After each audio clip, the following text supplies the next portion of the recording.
소리 따라 흐르는 떠돌 인생 첩첩이 쌓인 하늘 불어나보세. 선천 하늘은 잔별을 두고 많고 이내 가슴 속엔 수심도 많다. 아리아리랑 스리스리랑 아라리가 났네. 아리랑 아라리가 났네. 가버렸네. 정들었던 내 사랑 기러기 때 따라서 아주 가버렸네. 저기 가는 저기로 가 말을 물어보자. 우리네 갈 길이 어둠맨요. 아리아리랑 스리스리랑 아라리가 났네. 아리랑 아라리가 났네. 금자동이냐 옥자동이냐 둥둥둥 내 딸 부지런히 소리 배워 명창이 되거라. 아우님 붓가락에 흥글을 실어 말고만 소리끼를 따러 갈라요. 아리아리랑 스리스리랑 아라리가 났네. 아리랑 아라리가 났네. 노다 가세 노다 나가세 저 달이 떴다지도록 노다 나가세. 아리아리랑 스리스리랑 아라리가 났네. 아리랑 아라리가 났네. 승예야 덕예야 내 품 안으로 들어라. 비기가 높고 낮거든 내 발을 비어라. 아리아리랑 스리스리랑 아라리가 났네. 아리랑 아라리가 났네. 서산에 지는 해는 지고 싶어서 지느냐. 날 두고 가는 님은 가고 싶어서 가느냐. 아리아리랑 스리스리랑 아라리가 났네. 아리랑 아라리가 났네. 만경 청포에 둥둥둥둥네. 어이여 차아야리라 노를 져라. 아리아리랑 스리스리랑 아라리가 났네. 아리랑 아라리가 났네.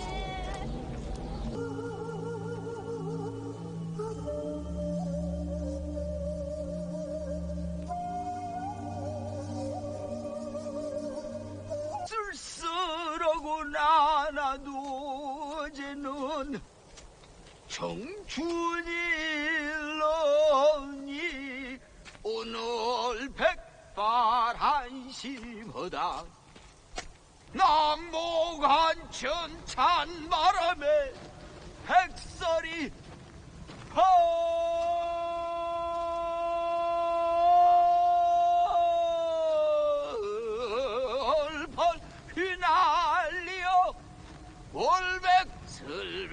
천지백허니 모두 다 백바루 것이로구나. 이제부터는 네 속에 응어리진 한해 파묻히지 말고 그 한을 넘어서는 소리를 지어라.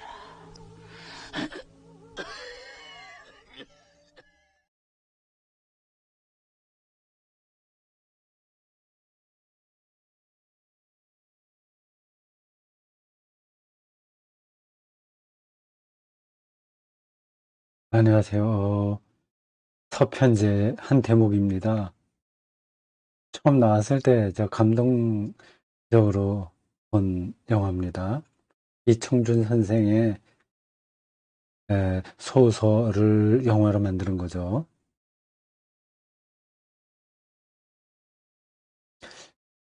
오늘 설교 중에 명창, 규명창 그 이야기가 나와서 그 한 대목 그 유튜브에 나온 것을 틀었습니다. 규명창. 여러분들 그 화면에 그 설교 복기로 여러분들에게 말씀드릴 소제목이 달려 있습니다. 두 번째가 규명창이에요. 첫 번째는 설교의 기쁨입니다. 그 첫 번째 소제목이 너무 좀 뻔하게 들리죠. 뭐 설교 뭐 기쁨이 뭐냐 하는 그런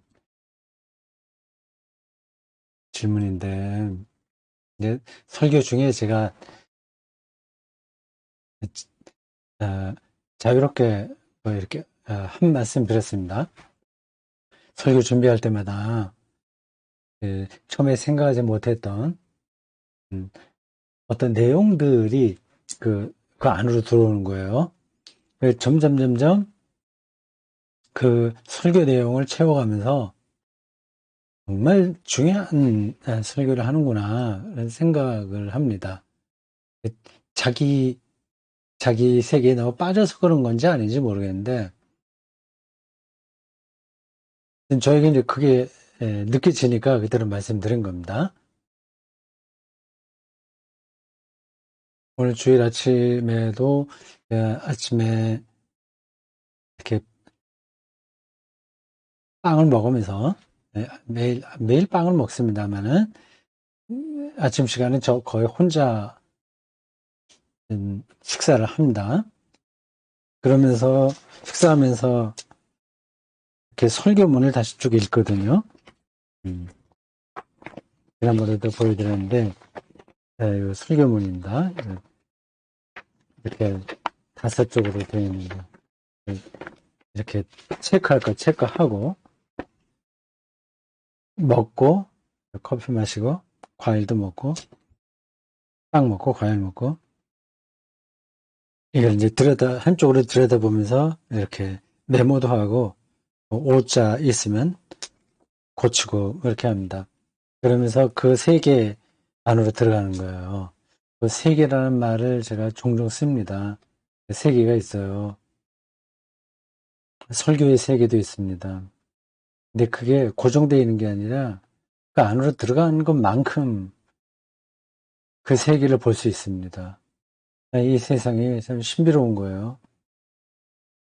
그 명창 얘기했는데 그건 뒤에 다시 하겠습니다만은, 설교 주일 아침에 빵을 먹으면서 텍스트를 읽고 그 세계 속으로 제가 들어갑니다. 이거 이 설교 꼭 들어야 되는데 그런 생각이 종종 드는 겁니다. 이번 설교도 제목이 이렇죠? 순종과 영원한 구원. 순종, 영원한 구원. 그 순종은 뒤에 또 얘기를 하겠네요. 이게 정말 중요한 거 아니겠습니까? 구원 문제니까요. 근데 왜 이게 매번 설교 때마다 자기 설교인데 이거 중요하다 말하는 게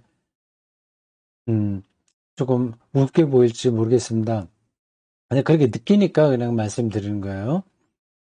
근데 왜 그런가 생각을 해봤더니 자기 설교에 도취되는 게 아니라 그 설교가 나온 그 근원, 그걸 좀 느끼게 되기 때문에 그렇습니다. 설교는 성서 텍스트에서 나오지 않습니까? 그 텍스트를 정확하게 이해하면 영혼의 울림이 강하게 생기는 겁니다. 울릴 수밖에 없어요. 좋은 음악을 들으면 그 울림이 오는 거하고 비슷합니다. 근데 성경 텍스트는 우리 기독교 신자들에게 경전이라고 하는 차원을 좀 내버려 둔다고 하더라도 고전 중에 고전 아니겠습니까? 고전이라는 거는 수백 년, 수천 년을 거쳐서 검증되어 인간의 삶을 가장 정확하게 서술하는 글이에요. 성경도 기독교 경전이 기독교 경전이라고 하는 걸 제어둔다고 하더라도 고전으로서 대단한 깊이가 있는 책 아니겠습니까? 그런 걸 이제 느끼니까 즐거운 거죠. 그러한 성서 텍스트를 좀 밝히 알아가는 그 기쁨을 좀 나누고 싶어서 설교하는 겁니다. 물론 이제 목사니까 그런 기쁨이 없어도 의무적으로라도 설교는 해야 됩니다. 근데 거기서 설교자가 기쁨을 느낀다면 그럼 이제 자기 하는 일이 좋은 거죠. 다행이다 싶은 저 개인적으로도 다행이다 생각이 듭니다. 다른 목사들은 안 그러냐? 물론 다 그럴 겁니다. 그런 기쁨을 갖고 하겠죠. 근데 모든 목사들이 그렇게 하지는 않습니다. 교회 구조 때문에 그렇기도 해요. 그거는 접어두겠습니다. 평생 동안 그 성경 텍스트와 신학과 그리고 예배, 그러한 것에 천착해서 살아온 어떤 그 과정이 있었기에 그런 기쁨이 이제 나이 들어서 조금씩 강하게 오는 게 아닌가 생각입니다. 다행이라고 생각합니다.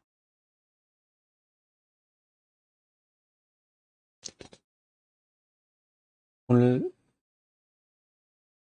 설교에 성경 본문을 먼저 한번 보겠습니다.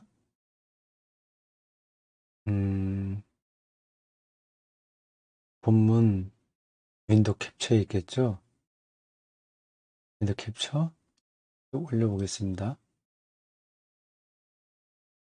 캡처 아닌가?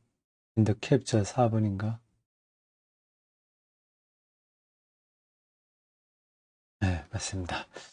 제가 지금 OBS에 여러 기능들을 익히고 있습니다. 이게 지금 빨리빨리 이렇게 돌아가지는 못해요. 그래서 자꾸만 하다 보면 편하게 할 수 있지 않을까 싶은데, 하여튼 노력하겠습니다. 이게 참 편리하더라고요. 이 OBS라는 프로그램이 기능이 참 좋습니다. 개인 방송이 가능한 것도 이러한 OBS 프로그램 덕분이죠. 자, 히브리서 5장 5절에서 10절입니다. 히브리서는 좀 딱딱한 성경이에요. 구약하고 연관이 깊고요. 구약의 어떤 그 개념들과 예수님을 연결시켜서 설명합니다. 이렇게 딱딱해요. 제가 종종 말씀드렸습니다만은 그런 종교적인 언어를 일상의 언어로 이해할 수 있어야 됩니다. 꼭 그 사이에 다리를 놓는 게 설교죠. 근데 그게 쉽지가 않습니다.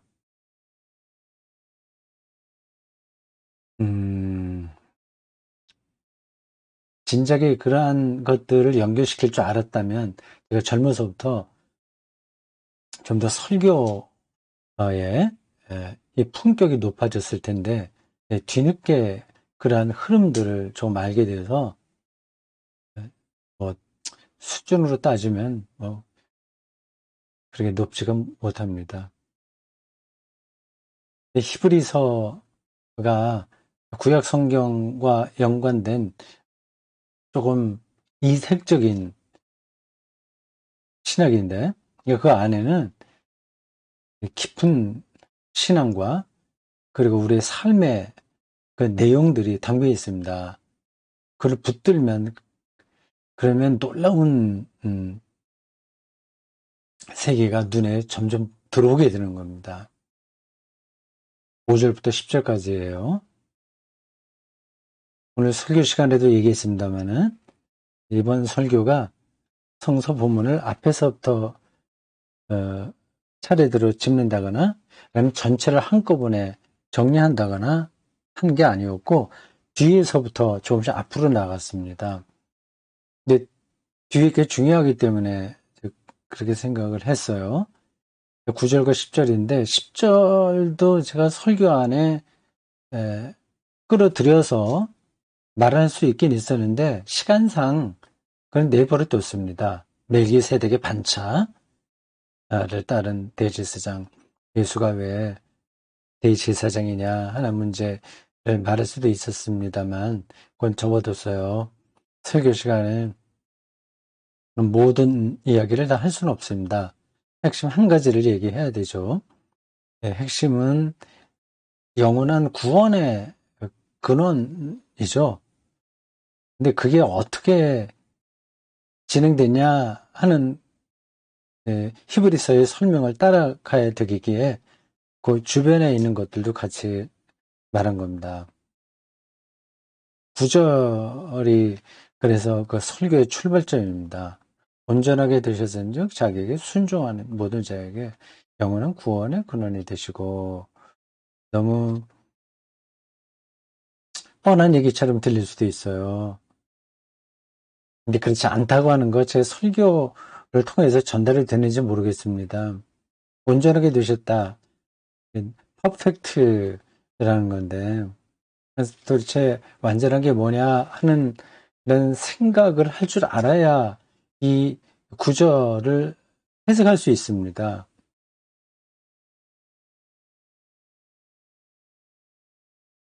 그 얘기는 뭐 설교 시간에 했고요. 제가 설교를 전체적으로 다시 한번 되돌려 보려고 하는 거 아닙니다.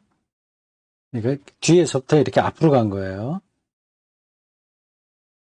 빨간 색으로 바꾼 단어가 이번 설교의 키워드입니다. 8절과 9절을 비교해서 보십시오. 순종함이 두 개가 연달아 나오죠. 9절에도 나오고 8절에도 나오고요.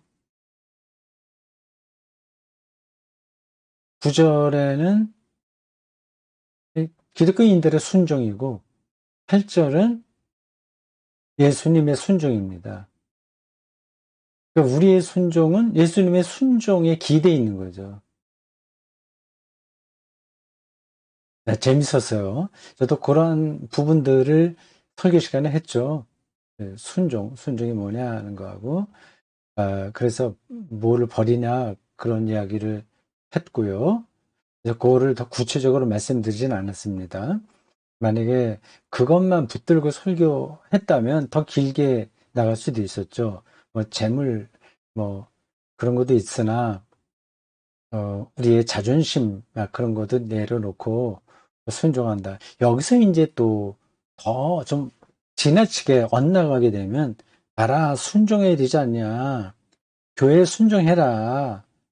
그래서 더 이제 막 나가게 되면 목사 말에 순종을 해야지 마음에 안 든다고 해서 자꾸만 어깃장 놓으면 되냐. 이런 데까지 가게 됩니다. 그러면 이 성경이 이제 좀 왜곡되는 거죠. 그래서 순종을 어디까지 하냐 그런 문제를 제가 밀고 나가지 않았습니다. 그걸 하려면 더 할 수 있었어요.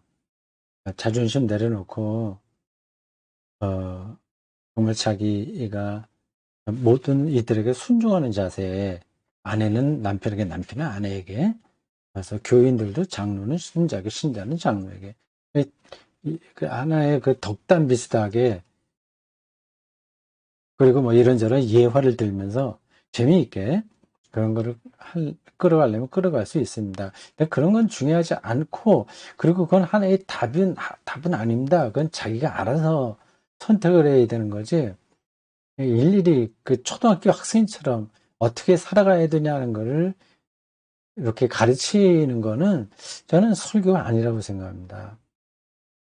그래서 그 대목에서 제가 다른 장면으로 넘어갔어요. 예수 그리스도의 고난, 순종을 얘기한 거죠. 근데 그 예수 그리스도의 순종을 우리가 알면 우리도 결국 순종하게 된다. 순종과 버림 이거를 같이 연결해서 설명했습니다. 자, 요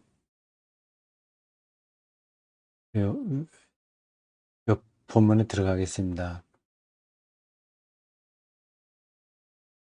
이제 다시 텍스트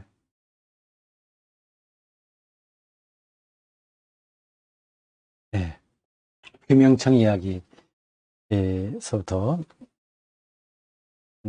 몇 가지 말씀드리겠습니다. 규명청, 이거는 자기가 명창은 아니나 명청이 무엇인지를 부릴 줄 아는 능력의 사람이거든요. 그래서 소리하는 사람들은 그런 얘기를 흔히 합니다. 규명청 참 많다. 귀로는 그 소리의 그 존재론적인 차원까지 들어가는 겁니다. 자기는 실력은 없어요. 실력은 없으나 들을 줄은 아는 겁니다. 그게 좀 필요한 거죠. 실제로 명청이 되려면 아무나 되지는 않습니다. 그리고 능력이 있다고 하더라도 정말 노력을 많이 해야 되거든요. 그러니까 거기까지 도달하는 사람들은 많지는 않아요. 그 얘기를 제가 왜 했는지 여러분들 아실 겁니다. 우리가 성경 말씀대로 할 수가 없습니다. 그 정도, 그건 정말 높은 수준이거든요. 그 사도들, 그 제자들이요. 그리고 성경을 기록한 등등의 사람들, 그들은 신앙의 세계에서 명창인 거예요. 이미 그 세계로 들어가 버렸어요. 자기 낼 줄 알아요. 그렇게 사는 겁니다. 실제 삶을 그렇게 사는 거예요. 그 명창들이 소리의 존재론적 세계에 들어간 거하고 비슷합니다. 여기서 존재론적 세계라고 하는 거는 이해하실 겁니다.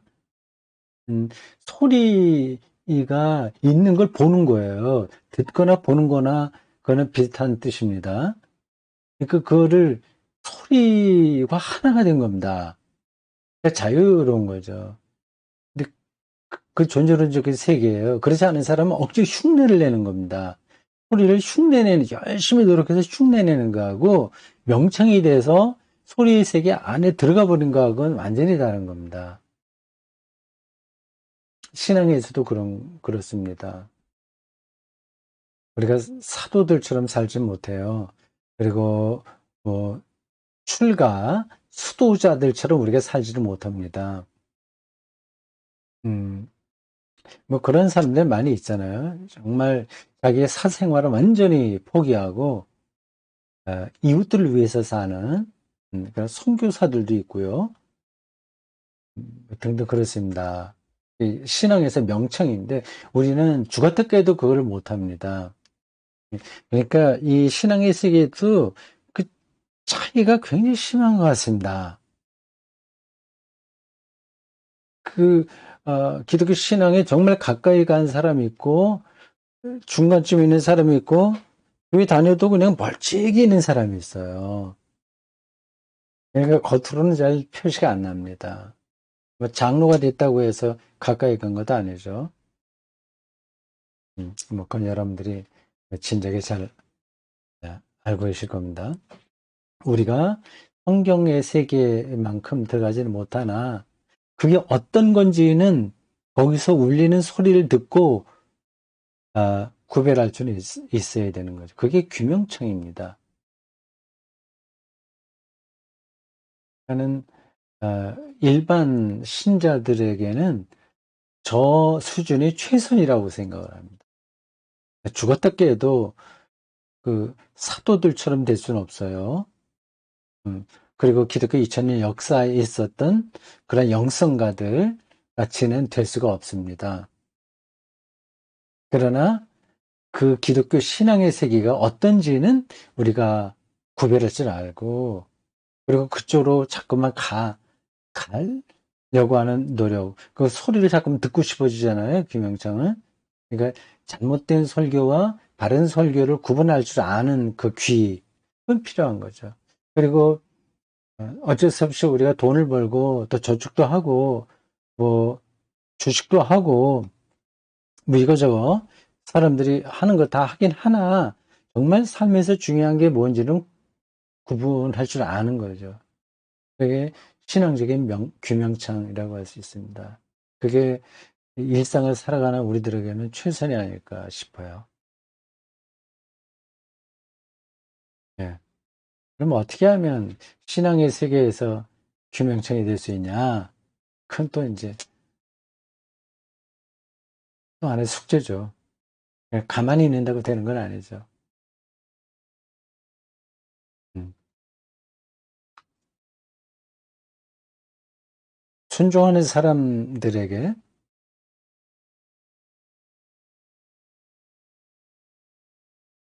예수님이 영원한 구원의 근원이 되셨다는 대목이 있습니다.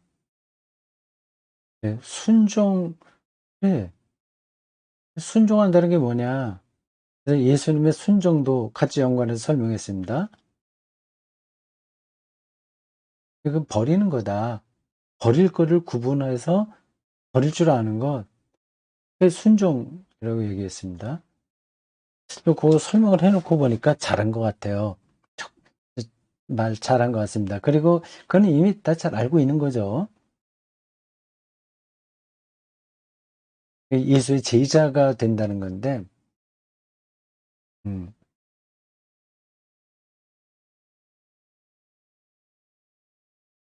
근데 뭘 버리냐? 그 문제는 이제 또 다른 문제예요.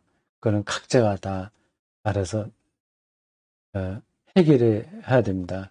그리고 버리지 못하고 꽉 잡고 있다가 나중에 보니까 이게 아무것도 아니라고 하는 걸 또 알게 되고, 이게 참 시행착오가 많은 것 같습니다. 우리 인생에는. 저 순종을 이야기하면서 중요한 대목이 있었는데 내가 꼭 보충을 좀 해야 되겠다 생각한 게 설교 중에 있었는데 지금 갑자기 또 생각이 나지 않습니다. 이거군요. 음, 사이비 이단 교주들도 자기 추종자들에게 순종을 요구하거든요. 그래서 뭐 보세요. 되게 우리가 사이비 이단이라고 부르는 쪽에 있는 사람들이 다 철저하게 순종합니다. 그 조직에 순종하고 특별히 교주에게 순종해요. 이렇게 좀 병든 거죠. 말하자면 잘못된 것이긴 하나 그들에게 있는 그 순종의 태도는 저는 중요한 겁니다. 이게 저절로 생기는 게 아니니까요. 어떤 절대적인 것 앞에서는 토를 달지 않습니다. 근데 이게 이제 위험한 거예요. 자칫하면 사이비 이단으로 떨어지고, 잘하면 아주 신앙의 깊이로 들어가고 그렇습니다. 그래서 제가 설교 시간에 모험이라고 얘기했습니다. 모험하지 않으면 이건 이렇게 신앙의 깊이로 들어가지 못합니다. 뭐 신앙의 깊이로 들어가지 않고 살아도 뭐 큰 문제는 없어요. 그냥 대충 그냥 행복하게 참 인생을 괜찮게 살았네. 뭐 그렇게 살 수 있습니다. 뭐 그런 정도 살아도 뭐 괜찮은 삶이죠. 근데 어떤 절대적인 것은 경험하지 못하는 겁니다.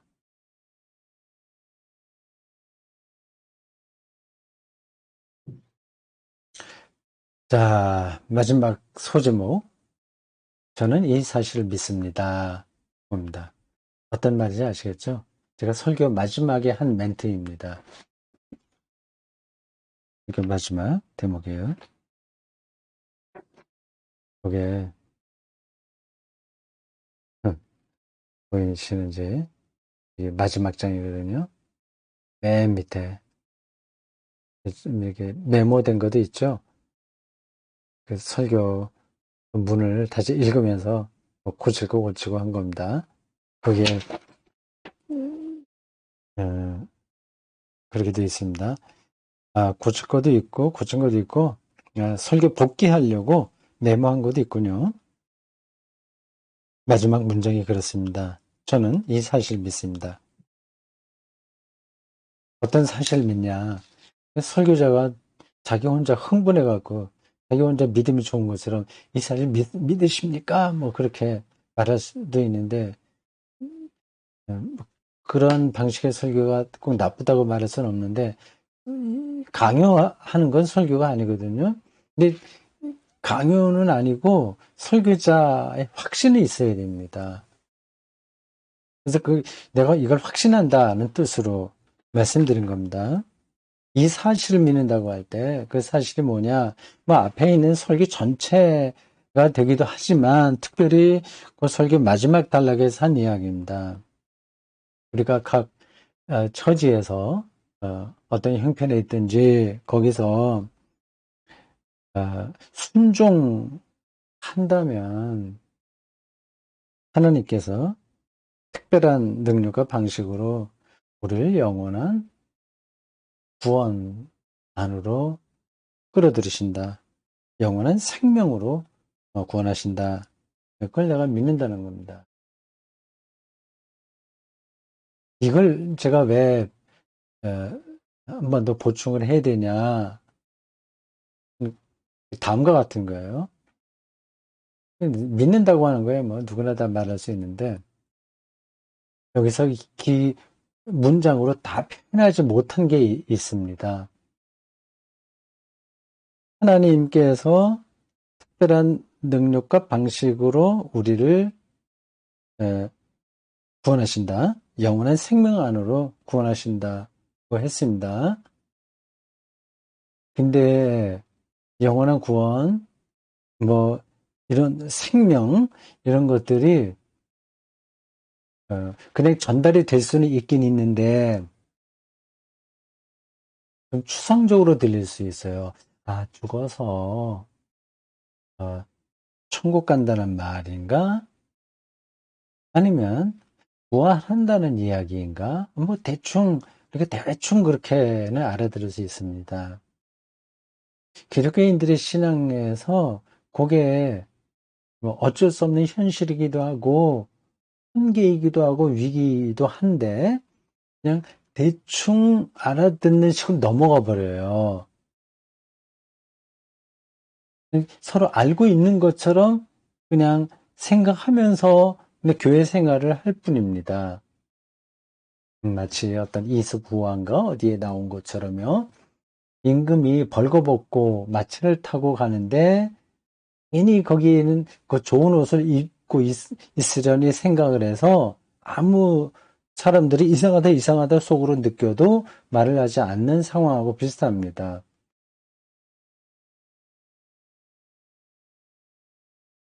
그러니까 하나님의 영원한 생명 안으로 들어간다는 게 아주 실질적으로 뭐냐, 뭐 그런 질문을 진지하게 해야 되는 거죠. 그거를 설교 시간에 제가 다 하지 못했습니다. 그리고 이거는 모든 설교의 핵심이기 때문에 다른 때에 이렇게 저렇게 여러 번 비슷한 것들은 이야기했을 겁니다. 그리고 이 하나님의 영원한 생명, 뭐 구원, 이런 부활 이런 것들이 이렇게 모양으로 딱 결정되어 있는 것이 아니라 그가 아는 것만큼 들어갈 수 있는 어떤 세계라서요. 그걸 딱 끊어서 말하기 힘든 겁니다. 그래도 계속 그거는 말을 해야 돼요. 가능한 대로. 설교 시간에 매번 모든 걸 말을 할 수 없어서 이번에도 요 정도로 얘기하면 되겠다 싶어서 끝냈습니다. 그리고 설교의 핵심은 요 내용을 전하는 게 아니라 순종, 그하고의 관계였기 때문에 예수님의 순종이 어땠고 우리 순종이 어떻고 거기서 하나님이 어떻게 역사하시고 뭐 그런 것들이 앞에 나왔기에 그게 이제 그 설교의 중심이었고요. 그리고 마지막 단락은 약간 아쉬움만 갖고 그냥 끝내버렸습니다. 그 어떤 부분이냐면 이겁니다. 하나님의 영원한 생명을 지금은 모르지만 언젠간 나에게 주어질 것이라는 것을 믿습니다라는 말은 아니었어요. 그것을 완전히 아니라고 한 건 아니지만 이 영원한 생명 안으로 하나님께서 하나님의 방식으로 나를 끌어가신다는 말은 그 미래만이 아니라 이미 오늘 여기에서 일어난다는 뜻을 포함하는 겁니다. 지금 여기서요. 이 부분을 여러분들이 잘 생각하셔야 됩니다. 기독교 신앙은 미래주의가 아니에요. 미래의 종말론적인 그 전망을 분명하게 유지하나 오늘과 긴밀한 연결이 돼 있습니다. 이게 긴장감이 끊어지면 그래서 미래주의로 그냥 사라져버리면 그러면 역사가 실종되거든요. 그러면 이제 그거는 기독교 신앙이 아닙니다. 건강한 기독교 신앙이 아니에요. 일종의 영지주의 비슷하게 떨어진다고 할까요? 그렇습니다. 하나님의 영원한 생명이 이 고난이라고 하는 것을 현재의 삶에서 자기가 순종하는 자세로 받아들이는 사람을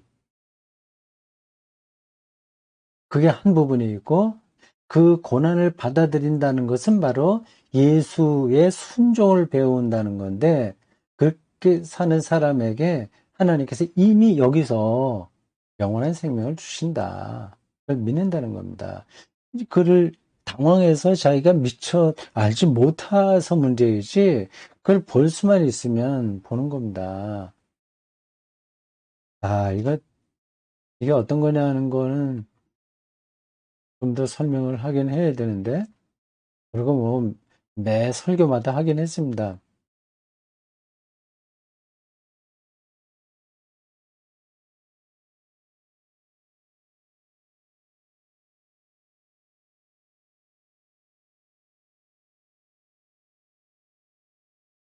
자, 예를 더 들어봐야 될까요? 어떨까요? 다시 명창 얘기로 돌아가야 되겠습니다. 그 서편제 거기서 그 사람들의 인생이 행하죠.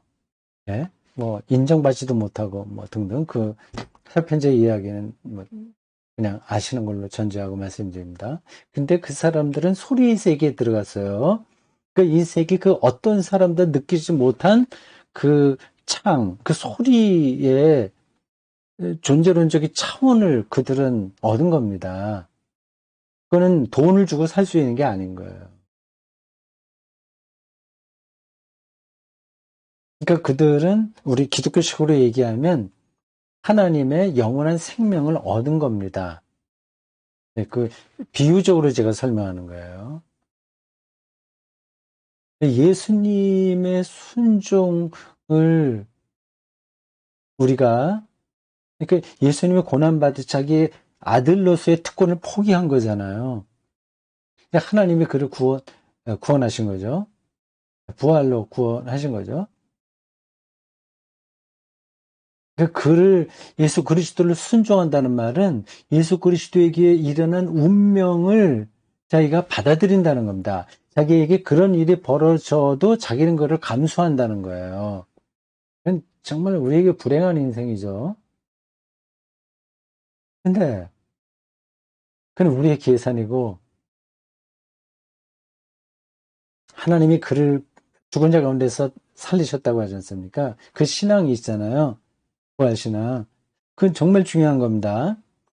그 십자가에 달린 것과 같은 운명에 떨어져도 정말 당황스러운 건데 감당하기 힘든 건데 예수 그리스도에게 일어난 그 불행한 운명을 자기도 받아들이고 그 예수를 따른다는 그 영적인 그 준비가 된 사람에게는 하나님께서 하나님의 방식으로 그 어려운 상황 가운데서도 영원한 생명을 주십니다. 생명 안으로 끌어가죠. 그건 잘 느끼기 힘든데, 정말, 잘 실감이 안 나는데, 그렇게 말씀하실 수 있어요. 그리고, 그거는, 그래도 그 고통의 시간이 길면, 이건 인생이 완전히 망가지는 건데, 하나님의 생명, 이런 거 얘기할 겨를이 어디 있어? 그렇게 생각할 수 있습니다. 그것도 극복하는 게 기독교 신앙인데요.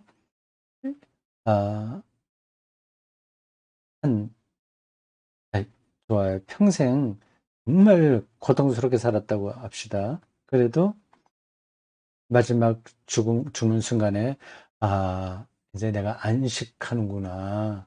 예수 그리스도의 십자가 죽음이 끝나고 하나님의 부활 사건에 내가 들어가는구나. 여기서 이제 끝이구나. 이 고통은.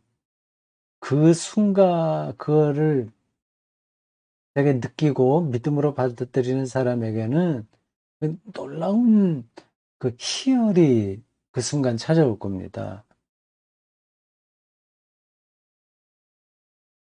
그 희열이 너무 커서 지난 고통을 다 상쇄하고도 남는 거예요.